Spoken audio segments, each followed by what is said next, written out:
तर hello friends, सगळ्यांचं स्वागत आहे आपल्या यूट्यूब चॅनलमध्ये. अगदी लहान्यांपासून मोठ्यापर्यंतचं सुद्धा स्वागत करते मी. तर तुम्ही व्हिडिओ पाहता पण आपल्या चॅनलला काही सबस्क्राईब करत नाहीत. तर चॅनलला तुमच्या सबस्क्राईबची गरज आहे, तर असं करू नका प्लीज. तर सबस्क्राईब करा. तर पहा, सकाळी सकाळी मी हा व्हिडिओ शूट केलेला आहे. तर पहा किती छान वातावरण आहे बाहेर. तर आता थंडी पण कमी झालेली आहे आणि आता उन्हाळ्याला सुरुवात म्हणजे झालेलीच आहे आता. पण सकाळी म्हणजे दिवसभर जरी ऊन लागलं पण तरी पण सकाळी पहा अशी गार हवा थोडीशी नॉर्मल जी सुटते ना, तर ती खूप भारी वाटते. तर पहा हे असं एरिया आहे बाहेरचा. तर हे सगळे फॅमिली क्वार्टर आहेत. तर मी सकाळी हा थोडासा व्हिडिओ शूट केलेला होता. तर मी उठून सगळे झोपलेले होते. दीदीला काय शाळा वगैरे काय नाही आहे, तर तिचे पेपर चालू आहेत. त्याच्यामुळं झोपलेली आहे ती. आणि एक पेपर झाला का तिला मध्ये म्हणजे तयारी करायला पेपरची सुट्टी म्हणजे देते, तर 1 किंवा 2 दिवस अशी. आणि हा एक फायनल एक्झाम आहे. तर इकडं लवकरच एक्झाम होते. पहा आता मार्च चालू आहे, आपल्या इकडं एप्रिल मेमध्ये असे सुरू होते. तर 1 मेला निकाल असतो, पण त्याच्या आधी होते तर आपल्या इकडं एक्झाम.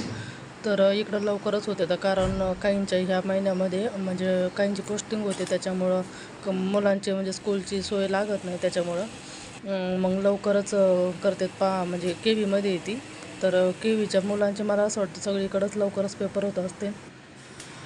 तर पहा इथं मी चहा ठेवून घेतलेला आहे. चहा वगैरे झाला आणि मग म्हटलं आता जेवणात काय बनवावं. तर बाजारातून मिस्टरांनी आणलेल्या होत्या शेवग्याच्या शेंगा. तर त्या दिवशी मी काही थोड्या केल्या होत्या आणि काय राहिल्या होत्या. तर त्यांना आहे ना खूप शेवग्याच्या शेंगा आवडतात पहा.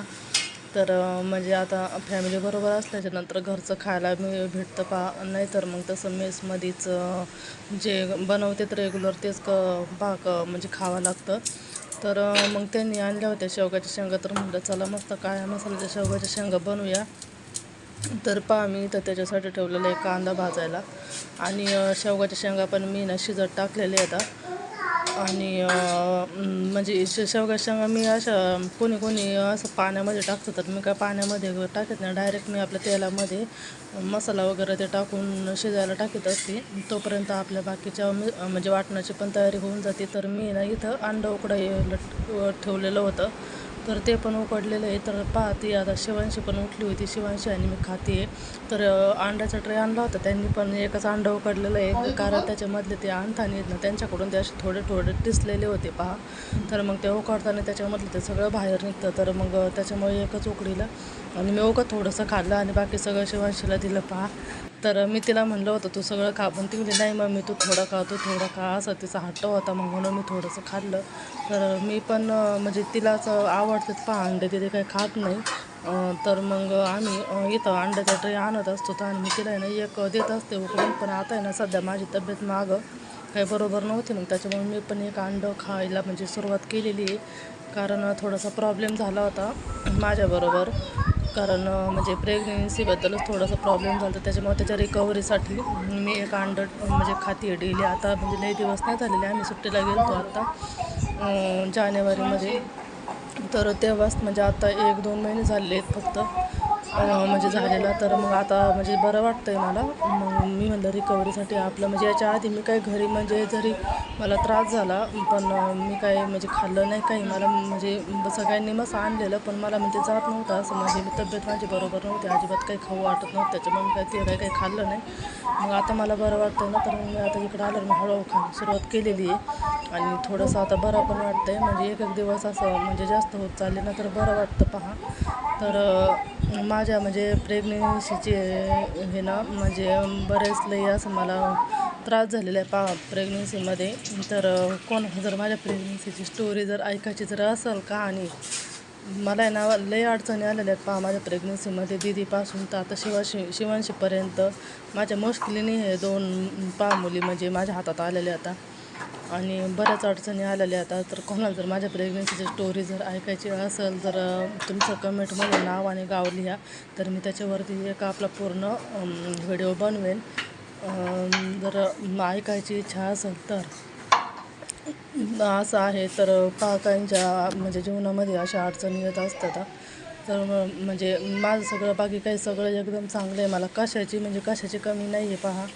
पण देव कुठे ना कुठेतरी एक अडचण कमी म्हणजे ठेवतच असतो. तर चला असू द्या, म्हणजे ज्याच्या त्याच्या नशिबाने ज्याला त्याला भेटत असतं पहा, त्याच्यामध्ये काय कोणाचा दोष नाही आहे. तर पहा मग मी इथं पीठ वगैरे मळून घेऊन शेंगा शिजायला टाकल्या होत्या, पिठं ती मळून घेऊन मग मी इथं चपात्याची माझी तयारी चालू होती. तर चपात्या पण चालू आहे आता. आणि इकडं दीदी उठली आणि तिला जायचं होतं ट्युशनला, तर मग तिची तयारी चालू होती ट्युशनला जायची. आणि हे पाहती चालली ट्युशनला.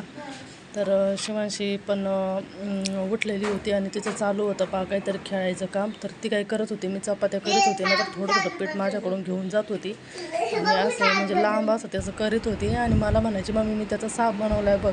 तर म्हणजे आता ती ना खेळायसाठी पण मला तिला थोडंसं द्यावं लागतं. मग तिला असं नाच काय तर लावावं लागतं, नाही तर मग तिला येड्यावून करायचं, नाही काही काम नको माझ्याजवळ येऊन बस, असं तिचं असतं. तर तिच्या पप्पाने आणली होती कॅन्टीनमधून काजू. तर मग मी तिला हे सामान पण आणलं होतं त्याच्याबरोबरच, म्हणलं ठेवून देऊ याच्यामध्ये. हे काही पहिले सामान होतं आणि जे नव्हतं ना ते मी सांगितलं होतं त्यांना, तर ते घेऊन आलते. तर म्हणलं ते ठेवून द्यावा. आणि काजू आणले होते. तर मी तिला म्हणलं, शिवांशी तुला खायचे आहेत का? तर मग तिला मी दिले ते खायला. तर ती आपली खात बसली होती. तर बाकी सगळं काम आवराच्या नंतर पहा आंघोळ वगैरे करून पहा मी तयार होती इथं. तर तयार झाल्याच्या नंतर बाकीचं पण काम असतंच पहा. तर म्हणलं आधी आता आंघोळ वगैरे करून थोडं फ्रेश व्हावं. आणि मी आंघोळ झाल्यानंतर पहा 1-10 मिनटं मी माझ्या स्वतःसाठी देत असते, म्हणजे आपलं दिवसभर आपण आपल्या कामाला मोकळे असतो पहा. आणि आंघोळीच्या नंतर लगेच आवरून घेतलं ना, तर मग असं फ्रेश वाटतं पहा दिवसभर पण एकदम. आणि माझं आवरल्यानंतर म्हणलं चला आता शिवांशीला म्हणलं तू पण आवरून घे तुझं. तर तिला पण आंघोळ वगैरे घालून घेतली. आणि आंघोळ ते घातल्यानंतर तिचं पण आवरीलं पहा. ती काय करीत नव्हती, पण बसच काय तर नादी लावून आवरून घेतलं मी तिचं पण, नाहीतर मग लय वेळ होऊन जातो. आणि लगेचच इथं देवपूजेला उशीर झाला, तर लगेच इथं देवपूजा करून घेतली मी. तर म्हणलं चला देवपूजा करू. तर इथं आहे ना, मी घरून येताना आणले होते बघा काही फोटो, पण ते आहेत ना शिवांशीने खराब केले. तर मग त्यांनी ना इथूनच आणलेले पहा हे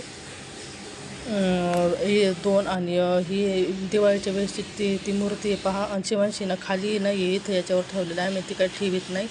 पण आता तिला कळायला लागलं नाही, तर ती ठेवी ती पहा. तिला सांगून नाही तर ती ना म्हणजे असं ठेवीतच नव्हती पहा. मी घरून म्हणजे ना घंटी वगैरे ते सगळं आणलेलं आहे, पण ते ठेवीतच नाही.